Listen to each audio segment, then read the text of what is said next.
तो हेलो बच्चों, स्वागत है आपका आपके अपने YouTube channel maths by Abhishek sir में। तो बच्चों, आज के इस वीडियो में हम आपको बताएंगे बिहार बोर्ड गणित कक्षा 9 का जो है अध्याय 14 को, जिसका नाम है सांख्यिकी। ठीक है बच्चों, इसे इंग्लिश में कहते हैं हम लोग स्टैटिस्टिक्स। ठीक है, जिस स्पेलिंग यहाँ देख सकते हैं आप लोग। और आज के इस वीडियो में हम आपको बताएंगे पूरा बेसिक्स, मतलब पॉइंट को, यहाँ का जितना भी फार्मूला इसमें यूज होने वाला है सांख्यिकी के अंतर्गत में, जो भी फार्मूला यूज होगा और एग्जाम के दृष्टिकोण से वहाँ पे जो ऑब्जेक्टिव पूछा जाता है फाइनल एग्जाम में, उसको भी हम साथ लेके चलेंगे। इस तरह से आपको बताएंगे कि आपका एग्जाम का जो ऑब्जेक्टिव पूछा जाता है वो भी क्लियर होते हुए चले जाएगा। आज जो पढ़ाएंगे उसको नोट करके अच्छे से जो है उसको रिवीजन कर लीजिएगा। इससे क्या होगा कि आपके एग्जाम में कोई सा भी सवाल इस चैप्टर से छूट नहीं सकता है। ठीक है, बस आपको अच्छे से देखना है वीडियो को। ठीक है ना, चलिए स्टार्ट करते हैं। सांख्यिकी को समझना, तो सांख्यिकी कहते किसको है समझो। तो सांख्यिकी वह कहलाता है जिसमें हम किसी आंकड़े को इकट्ठा करते हैं। ठीक है, व्यवस्थित तरीके से किसी आंकड़े को क्या करना, इकट्ठा करना। जैसे कि हम लोग गांव में, हम लोगों का गांव में जैसे कि सबके गांव में गोदाम टाइप का होता है ना, जिसमें चावल गेहूं रखा जाता है। तो जैसे कि कोई ट्रक आया, अब उस ट्रक से नंबर अलग अलग ट्रक आता है ना, जैसे किसी ट्रक का नंबर अलग है, उस ट्रक से कितना बोरी चावल निकाल, मतलब उतारा गया, कितना बोरी जो है गेहूं उतारा गया, उस सबको जो व्यवस्थित तरीके से जो हम लोग लिखते हैं ना, डाटा को जो कलेक्ट करके रखते हैं कि हाँ गाड़ी नंबर इतना से इतना बोरा, मतलब चावल उतरा, इतना बोरा गेहूं उतरा, ऐसे ऐसे करके जो हम लोग निकालते हैं व्यवस्थित तरीके से, उसी को क्या कहते हैं, सांख्यिकी कहते हैं। मतलब आंकड़ों को अच्छे तरीके से इकट्ठा करना ही हम लोगों का क्या कहलाता है, सांख्यिकी कहलाता है। और इसमें जो है ना हम लोग तीन चीज के बारे में पढ़ेंगे। एक पढ़ेंगे क्या, माध्य के बारे में। ठीक है, और इसके बाद चलिए माध्य को पढ़ेंगे। और बात रहा सांख्यिकी का, परिभाषा जो हम बोले हैं, आप जो सीखे उसको अपने स्तर से लिख लीजिएगा, कोई दिक्कत नहीं। और आपके एग्जाम में कभी भी परिभाषा पूछेगा नहीं, हम आपको वैसे बता दिए, कोई दिक्कत। चलिए माध्य पढ़ेंगे, उसके बाद क्या पढ़ेंगे, माध्यिका। और माध्यिका का बाबू दूसरा नाम है माध्यक। माध्यक, माध्यक बोलो, या इसका तीसरा नाम है माध्यांक। क्या है, माध्यांक। ठीक है, तो माध्यक और क्या पढ़ेंगे, बहुलक। ठीक है, इन तीन चीजों के बारे में पढ़ना है हम लोगों को इस चैप्टर के अंतर्गत में, 14 अध्याय में। माध्यक और बहुलक, और माध्यक का ही दूसरा नाम माध्यिका और माध्यांक है। सही हो गया ना, चलो ठीक है। तो ये सब हो गया हम लोगों का नाम। अब जैसे कि ये माध्य है, अब माध्य को हम लोग ना तीन तरीके से बनाते हैं। देखो, एक जो पंक्ति वाला डाटा होता है, यानी रो डाटा, जो लेटा लेटा टाइप का होता है, उसके लिए फॉर्मूला अलग होता है। और जो इस तरह का रहता है उसका फॉर्मूला क्या होता है, अलग रहता है।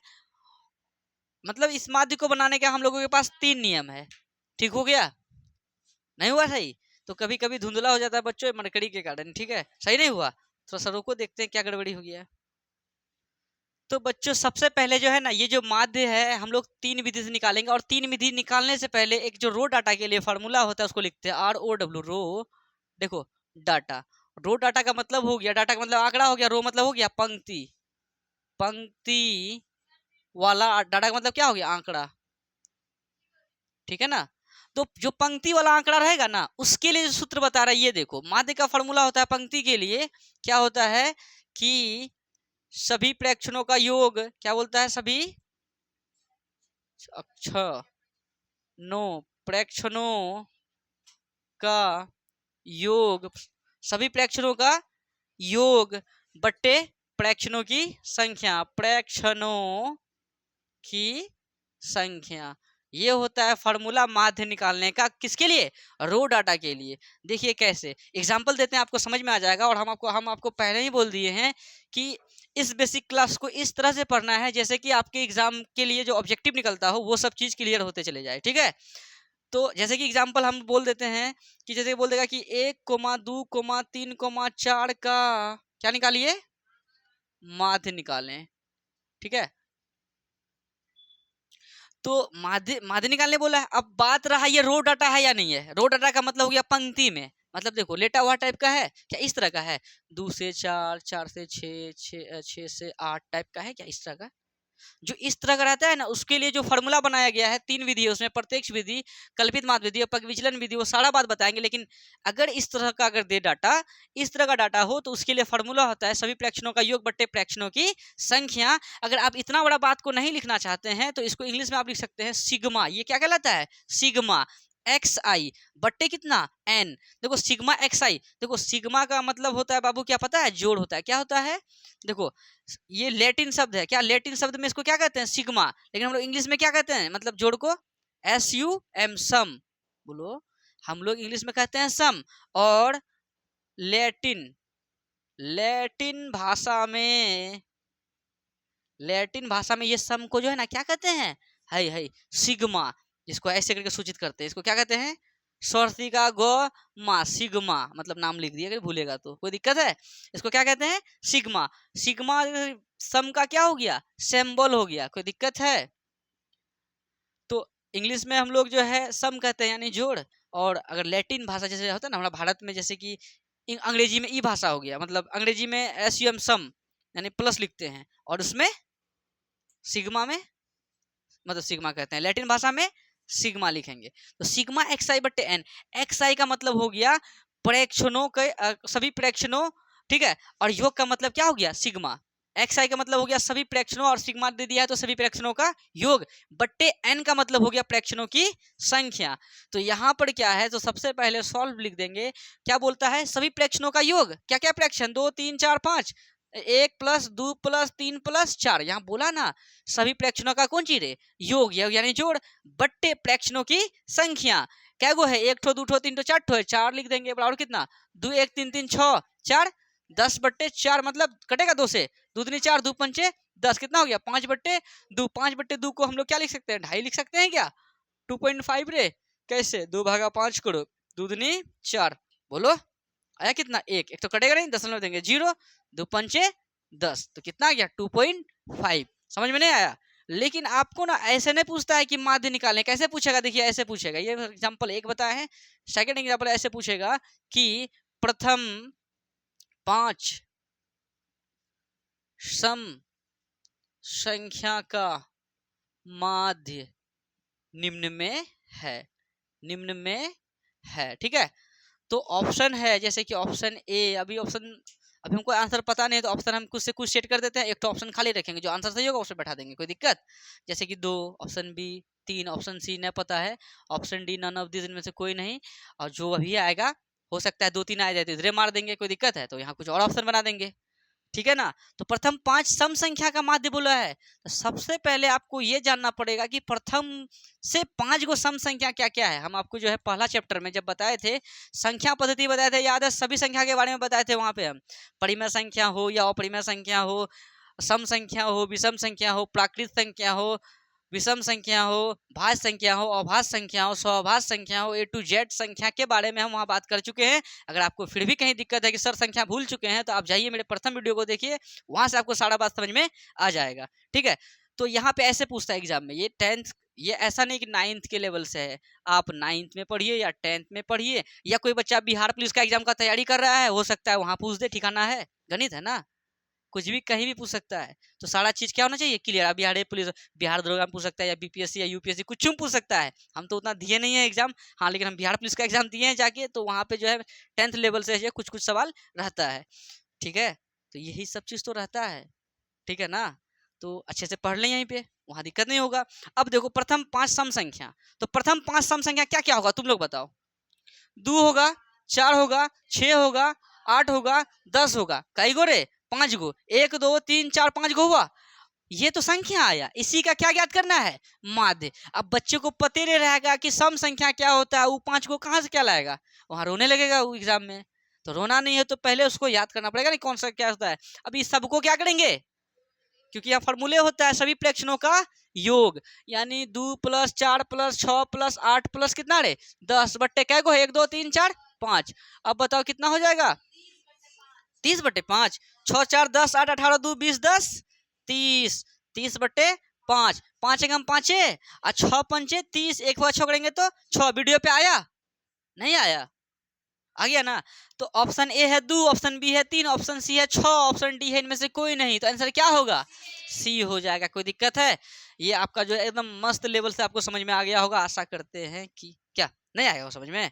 बिल्कुल समझ में आया होगा जो अस्थिरता पर मेरा वीडियो देखता होगा। तो यहाँ तक तो क्लियर हो गया। अब आपको हम माध्य निकालने का, ये तो छोटू छोटू सा हुआ। ऑब्जेक्टिव अगर पूछे तो ऐसे, अगर सब्जेक्टिव पूछे तो कैसे क्या करेंगे वो भी बताएंगे। सबसे पहले आप यहाँ तक उतारे, उसके बाद आपको सूत्र बताते हैं। बाबू यहाँ जो है ना प्रेक्षण जो लिखे हैं ना, तो प्रेक्षण में थोड़ा सा मिस्टेक हो गया है। प्रो में इकार होगा यहाँ पे, और अक्षो में इकार नहीं होगा, प्रे अक्षनो। ठीक है, प्रेक्षणो जैसे यहाँ लिखे है ना नीचे में, ये सही है। ऊपर वाला थोड़ा सा मिस्टेक हो गया, तो कोई बात नहीं है। चलिए अब आगे करते हैं। तो बाबू सब देखिए, अब हम माध्य को जो है जैसे कि हम रो डाटा के लिए बता दिए, ठीक है ना। अब अगर आपको जैसे कि वो वाला दे दे, वर्गीकृत आंकड़ा दे दे, या अवर्गीकृत आंकड़ा भी रहे। वर्गीकृत आंकड़ा क्या है, अवर्गीकृत आंकड़ा क्या है, ये भी बताते हैं। जैसे कि दे देंगे कि 2 से 4, 4 से 6, 6 से 8, ये जो लिखते हैं ना इसको कहते हैं वर्गीकृत आंकड़ा। जैसे लिख दिए 2, 4, 6, 8, 10, इस तरह से लिखते हैं, इसको कहते हैं अवर्गीकृत आंकड़ा। दोनों आंकड़ों के लिए, अच्छा ये ज्यादा अगर समझ में नहीं आ रहा तो बुक दीजिए, तो हमको समझा देते हैं। अभी हम पेज नंबर बता दें, देख लीजिएगा, समझ में आ जाएगा। देना थोड़ा सा, देखो बाबू। अरे कोई दिक्कत नहीं है, देखो समझो।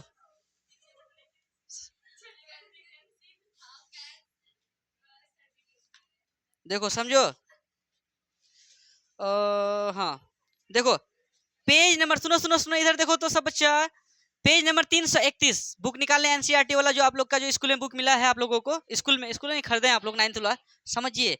पेज नंबर 331 निकालिए। वहां पर देखिए एक तरफ लिखा हुआ है अंक, एक तरफ क्या लिखा हुआ है, बारंबारता। ये जो अंक वाला है देखो, 0, 1, 2, 3, 4, 5, 6, 7, 8, 9 है। ये जो डायरेक्टली 0, 1, 2, 3, 4, 5, 6, 7, 8, 9 जो है, इसको कहते हैं अवर्गीकृत आंकड़ा। क्या कहते हैं? अवर्गीकृत आंकड़ा। अब हम आपको दिखाते हैं वर्गीकृत आंकड़ा। पेज नंबर आप लोग निकाल लीजिए। हाँ, पेज नंबर आप निकाल लीजिए, कितना? Page number 337। पेज नंबर 337 निकल गया। और पेज नंबर 337 निकालने के बाद प्रश्न संख्या 5 को देखिए, क्या है? 7,000 से कम है। अच्छा, मतलब उसको नहीं देखिए, रुकिए एक मिनट, देख लेते हैं, दूसरा सवाल देखते हैं। अरे यार,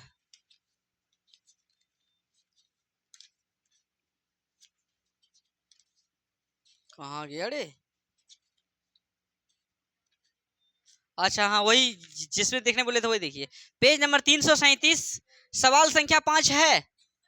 5 में क्या है? 7,000 से कम, 7,000 से लेकर 10,000, है ना। तो ये 7,000 से कम वाला बात नहीं दिया रहेगा। दिया रहेगा जैसे 7,000 से 10,000, 10,000 से 13,000, 13,000 से 16,000, से कम से अधिक जो लिखा हुआ है ना, ये चीज खाली नहीं रहेगा। बाकी बात ये चीज रहेगा, इसको कहते हैं वर्गीकृत आंकड़ा। क्या कहते हैं? इसको वर्गीकृत। और जो केवल उस तरह से था, जो सिंगल सिंगल था, इस तरह का नहीं, इस तरह का जो था, उसको क्या कहते थे? अवर्गीकृत आंकड़ा। दोनों आंकड़ों के लिए फॉर्मूला सेम होगा, फॉर्मूला बदलेगा नहीं। समझ में आया? तो क्या फॉर्मूला रहेगा, देखो। सबसे पहले आप ये सीखे कि माध्य को जो है ना हम लोग 3 विधि से बनाते हैं। कितने विधि से? 3 विधि से। कौन कौन सा विधि है? तो सबसे पहला विधि है प्रत्यक्ष विधि। क्या है? प्रत्यक्ष विधि। ठीक है। और दूसरा क्या है? कल्पित कल्पित माध्य विधि। तीसरा क्या है? पग विचलन विधि।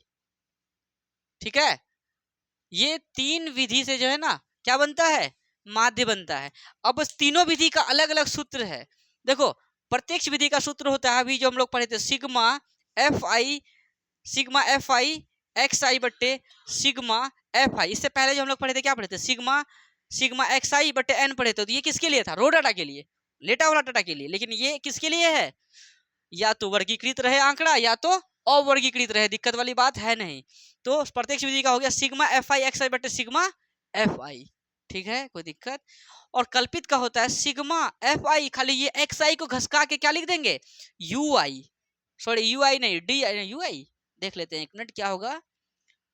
डी आई होगा। क्या होगा? डी आई बट्टे कितना? Sigma F I.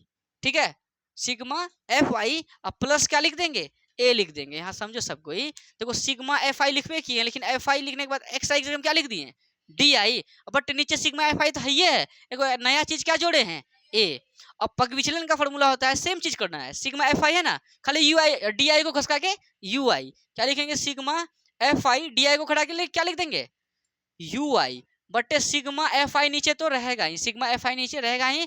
अब ब्रैकेट लगा के लिख देंगे एगो एच प्लस क्या लिख देंगे ए। ये 3 सूत्र हो गया, कोई दिक्कत है? ये तीनों आसान है, एक बार हम फिर से बताते हैं क्या है। सिग्मा एफ आई एक्स आई बटे सिग्मा एफ आई। इसका क्या है कि सिग्मा एफ आई खाली एक्स आई खसकाओ डी आई लगा दो बटे सिग्मा एफ आई नीचे ही है, प्लस एगो ए लिखे हैं।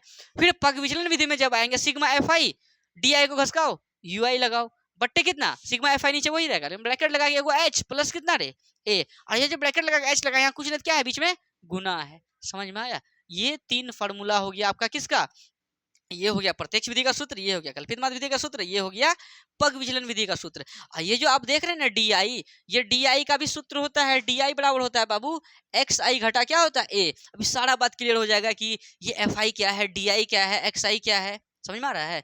डी आई यू आई ये ए क्या होगा सर, ये एफ आई यू आई क्या होगा, जब सवाल बनाएंगे ना तो वहाँ सारा बात अच्छे से क्लियर हो जाएगा और आपको पता चल जाएगा कि किस विधि का उपयोग किस मतलब इसमें करना है, समझ में आया? और जैसे कि यू आई है ना, तो यू आई का भी सूत्र होता है, क्या होता है पता है? डी आई बट्टे कितना एच।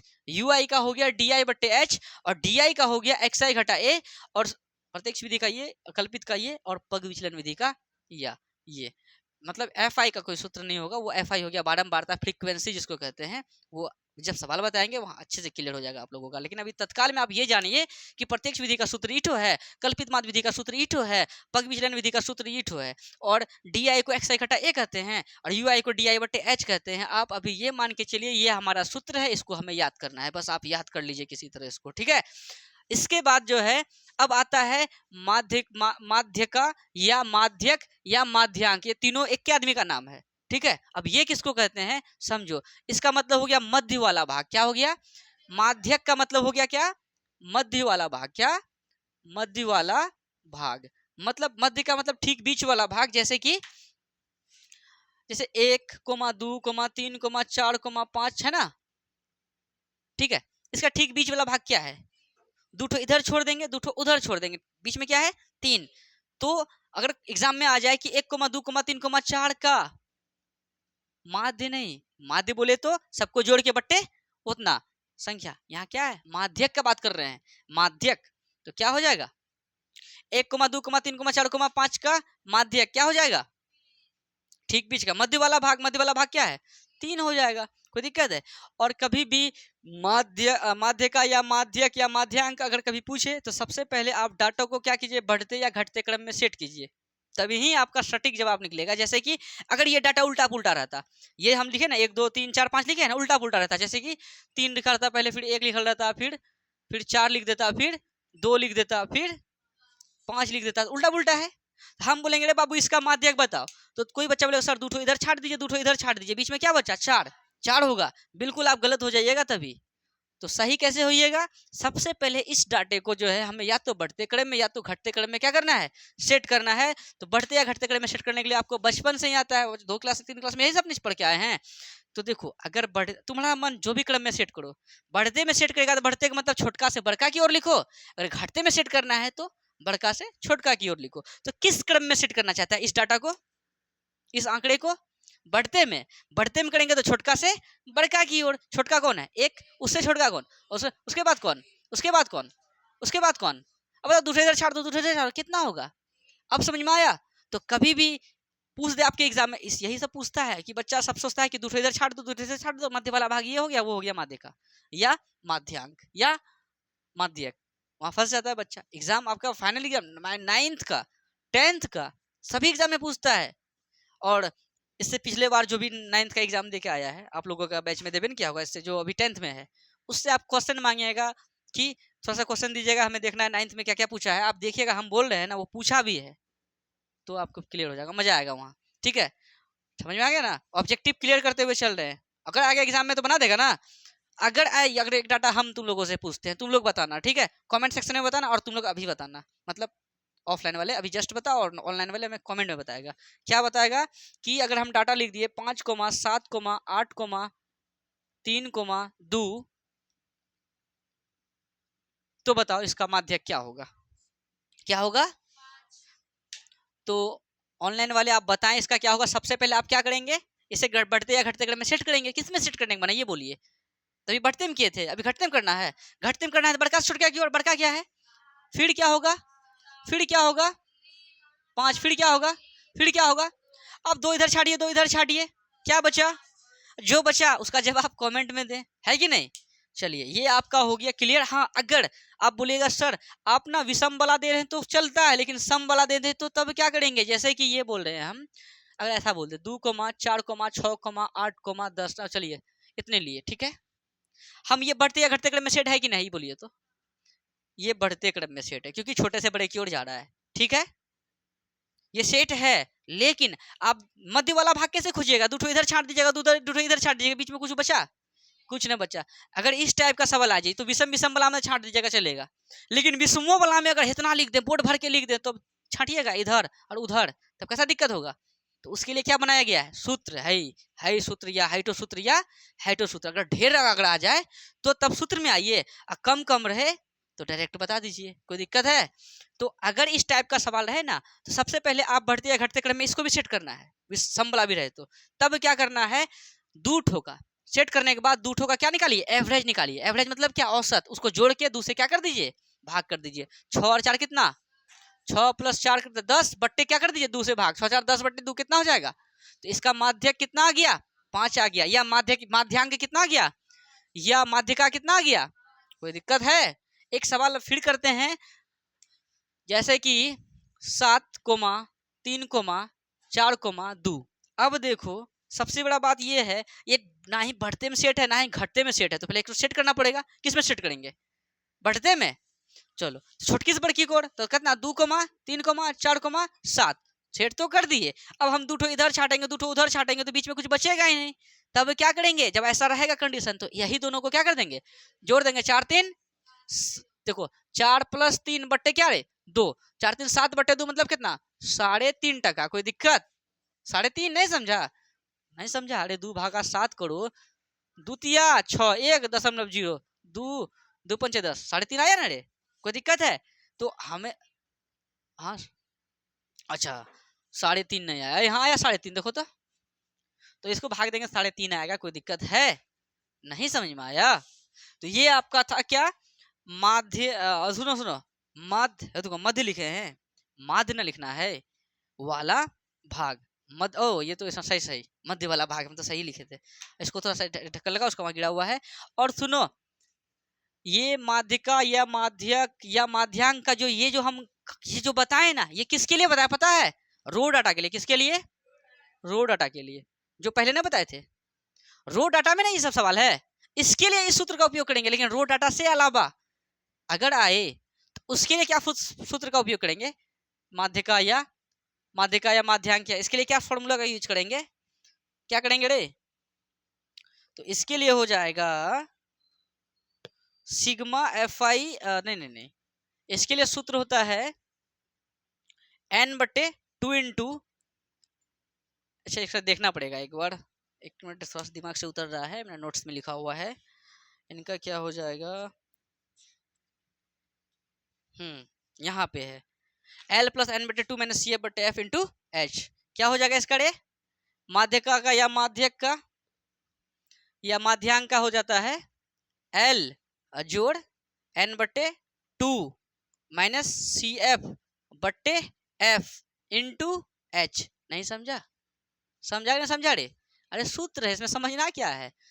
देखो L + n/2 - CF/F into H, वही चीज लिखा हुआ है ना वहाँ, L + n/2 - CF/F into H, कोई दिक्कत। ये सूत्र किसका है, माध्यका का या माध्यक का या माध्यांक का, ठीक है। क्या है सूत्र, L जोड़ n/2 - CF/F इंटू H, ठीक है।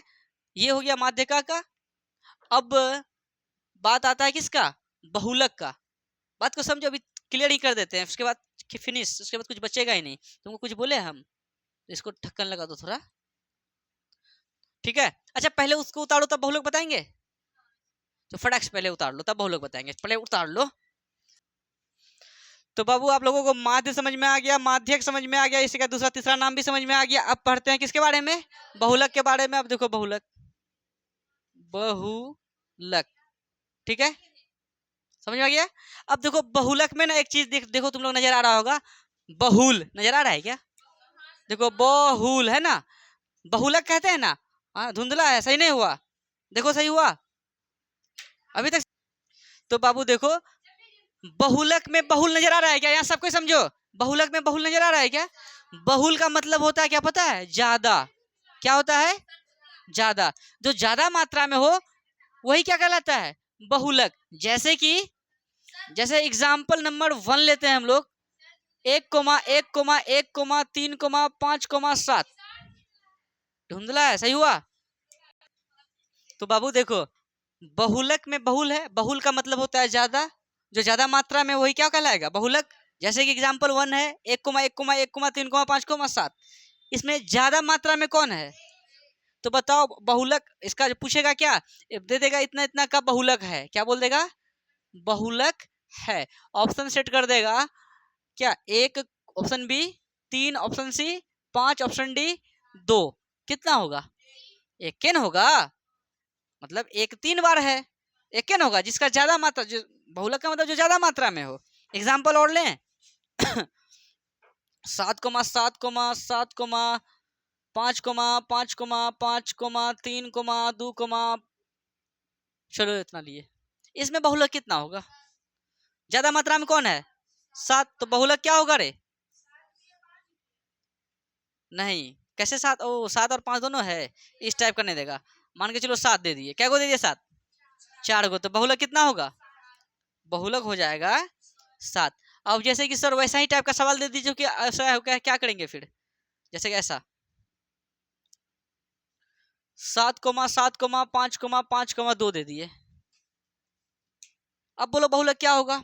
कोई बोलेगा 7, कोई बोलेगा दोनों सही है, 7 भी होगा 5 भी होगा। ये देखो, 2 के साथ में अगर यहाँ कोमा 3 देते ना, तब उस टाइप का सवाल आपको नहीं देगा। देगा कैसा? सेम सेम के साथ में एगो अलग। और इस टाइप के बहुलक को कहते हैं पता है क्या? क्या कहते हैं? बहु बहु बहुलकीय बहुलक। बहु बहुलकीय लकीय बहु बहुलकीय बहुलक। इस तरह के बहुलक को कहते हैं बहु बहुलकीय बहुलक। एक बार बहु बहुलकीय को पढ़ने दो, गलती तो नहीं किए हैं। देखो कहाँ गया रे, एक मिनट बच्चों, बहु बहुलकीय का देख लेते हैं।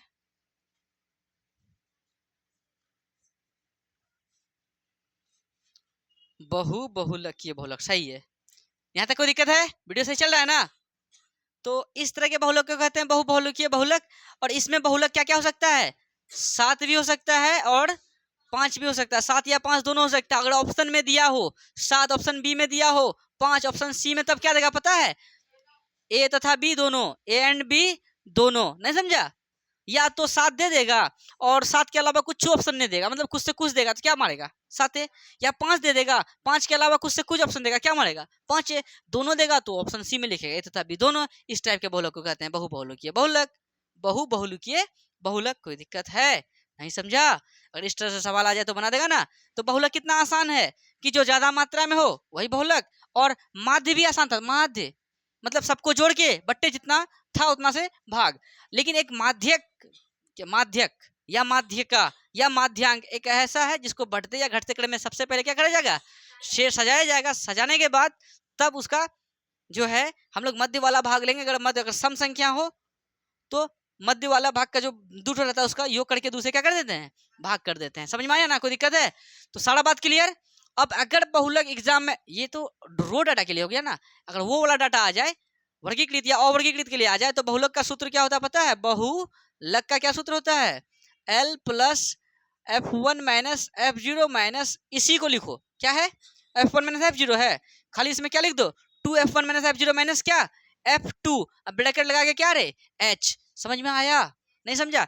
L जोड़ F1 minus F0, F1 minus F0 को लिख दिया, आगे हम खाली F1 के आगे हम 2 लगा दिए। अब माइनस क्या लगा दिए? F2 इंटू क्या? H। ये किसका सूत्र हो गया? बहुलक का। क्या हो गया? L जोड़ F1 माइनस F0 बटे 2F1 minus F0 minus F2 into H। ये किसका सूत्र हो गया? बहुलक का। कोई दिक्कत है? नहीं समझ में आया? नहीं समझ में आया? समझ में आ गया ना? अब एक चीज को समझो। अब समझो वर्ग चिन्ह। क्या समझो? वर्ग चिन्ह जो कि पूछता है एग्जाम में। वर्ग चिन्ह का सूत्र होता है ऊपरी वर्ग सीमा। देखो वर्ग चिन्ह को हम लोग एक्स आई से सूचित करते हैं। किससे सूचित करते हैं? एक्स आई से। इसका फॉर्मूला होता है दुर्गाऊ पड़ी, ऊपरी वर्ग सीमा जोड़ निचली वर्ग सीमा, ठीक है, वर्ग सीमा। अब बट्टे कितना पता है, 2, ऊपरी वर्ग सीमा प्लस निचली वर्ग सीमा बट्टे 2, किसका सूत्र होता है, वर्ग चिन्ह का। कैसे ऊपरी और निचली समझेगा, समझो, जैसे कि 2 से लेकर 4 है, इस साइड वाले को कहते हैं पता है क्या, ऊपरी वर्ग सीमा। क्या कहते हैं, ऊपरी वर्ग सीमा। और इस साइड वाले को कहते हैं निचली वर्ग सीमा। तो ऊपरी वर्ग सीमा 4 है, निचली वर्ग सीमा 2 है, 4 और 2 कितना, 6, बट्टे क्या करेंगे 2, कितना हो जाएगा 3। ये जो 3 आया क्या आया, वर्ग चिन्ह आया, यानी एक्सआई आया। एग्जाम में पूछता है, ऐसे पूछेगा कि 5 से 10 पूछ दिया, इसका वर्ग चिन्ह है, क्या होगा 10 5 15 बट्टे 2, यानी 7.5। कोई दिक्कत, ये हो गया वर्ग चिन्ह का। कोई दिक्कत है। अब एक चीज नया, मतलब लास्ट चीज है, उसके बाद नए बताएंगे, उसके बाद सब कुछ क्लियर हो जाएगा। यानी ये परिसर क्या होता है, परिसर, ठीक है। परिसर होता है उच्च सीमा घटा निम्न सीमा। क्या लिखेंगे, उच्च सीमा घटा निम्न सीमा, ठीक है। नहीं समझा, नहीं समझा, उच्च सीमा घटा निम्न सीमा। इसका एग्जाम्पल देख लेते हैं, क्या है इसका एग्जाम्पल, उच्च सीमा घटा निम्न सीमा। कहाँ पे है रे इसका एग्जाम्पल सब, हाँ यहाँ पे है। अगर बोलेंगे कि 2,4, देखो बोलेंगे रे बाबू 2,4, 6, 7, 8 में इतना का क्या बोल देंगे हम, परिसर। क्या होगा तुम बताओ, इतना का परिसर क्या होगा। क्या बोले हैं, परिसर का फॉर्मूला होता है उच्च सीमा घटा निम्न सीमा। उच्च सीमा क्या है 8 घटा निम्न सीमा क्या है 2, कितना हो जाएगा 8 में 2 गया। अगर आपको इस टाइप से पूछे तो नहीं बता दीजिएगा, ऊपरी में मतलब ज्यादा में कम को घटा देंगे, परिसर निकल जाएगा। कोई दिक्कत। तो ये परिसर भी क्लियर, और आपका बहुलक का फॉर्मूला भी क्लियर, जो कि वर्गीकृत के लिए हो गया, और अवर्गीकृत के लिए भी यही फॉर्मूला का उपयोग होता है, और रो डाटा के लिए, जैसे यहाँ मिटा गया थोड़ा, समझ में आया, समझ आ गया ना, कोई दिक्कत है। तो आज के इस वीडियो में जितना हमको हो सकता है इस सांख्यिकी के अंतर्गत में जितना भी छोटा छोटा पॉइंट्स था, सभी पॉइंट्स को बताए हैं। जितना भी फॉर्मूले का काम पढ़ने वाला था सभी फॉर्मूले को बताए हैं। और आप जितना भी हम बात बताए ना, सभी को कॉपी में अच्छे से नोट करने के बाद उसको जो है ना अच्छे से याद कर लें, उसको अच्छे से समझें। वीडियो में मतलब जैसे कि आपको लग रहा है कि यहाँ नहीं समझे हैं, तो वीडियो को थोड़ा सा पीछे करें, फिर से वीडियो को देखें, वहाँ आपको समझ में आ जाएगा कि आखिर में यहाँ क्या था। समझ में आया। तो सारा बात को अच्छे से क्लियर करने के बाद अगर आप प्रश्नावली बनाइएगा तो फिर मजा आ जाएगा आपको। और आपके फाइनल एग्जाम में अगर यहाँ से ऑब्जेक्टिव पूछेगा ना, तो वो ऑब्जेक्टिव छूटने वाला नहीं है। आपका 10th क्लास में पूछे या किस में पूछे, 9th क्लास में, हम दोनों क्लियर कर दिया अच्छे से। समझ में आ गया ना। तो आज के लिए इतना ही रखते हैं बच्चों, अब मिलते हैं आप लोगों से नेक्स्ट वीडियो में। और होमवर्क तो समझ ही गए कि पूरा का पूरा जितना है सबको कॉपी में उतारने के बाद याद कर ले। ठीक है, मिलते हैं नेक्स्ट वीडियो में। धन्यवाद।